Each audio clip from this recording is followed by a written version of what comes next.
सुशील कुमार समिती राज्यसेवेला किती विचारले जाईल याच्याविषयी शंका आहे, कारण राज्यसेवेला शक्यतो कमिट्या विचारल्या जात नाहीत, कंबाईनला मात्र विचारली जाऊ शकते.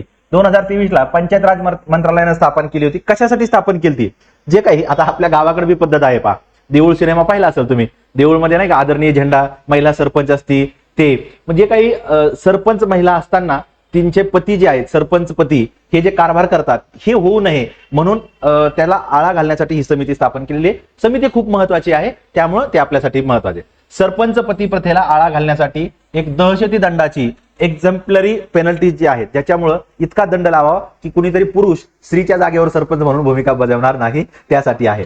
मग याचा हेतू काय आहे? यांनी सुधारणा काय केल्या आहेत? महिला नेत्यांना सक्षम करणं, त्यांच्याविषयी धोरणात्मक सुधारणा करणं, त्यांना प्रशिक्षण देणं आणि टेक्निकल ट्रेनिंग देणं, जेणेकरून त्यांना काम करायला सुलभ जाईल हे पाहता येतं.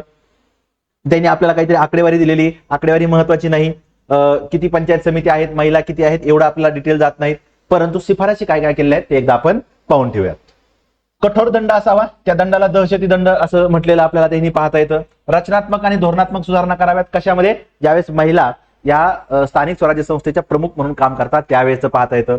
लिंग विशिष्ट कोटा असावा, केरळच्या मॉडेल प्रमाणे महिलांचं जे आरक्षण आहे आजही आपल्याला आरक्षण पाहता येतं.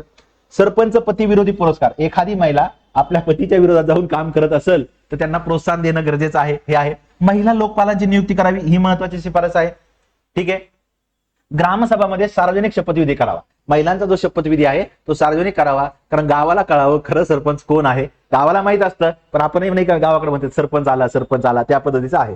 आणि महिला पंचायत नेत्याचं संघटन असावं, जेणेकरून त्या महिलांना ज्यावेळेस त्यांचं प्रशिक्षण होईल किंवा एकत्र येऊन काही चर्चा होतील त्याच्यातून त्यांनी स्वतः काम करणं किती आवश्यक आहे हे तिथं सांगताना ते पाहता येईल.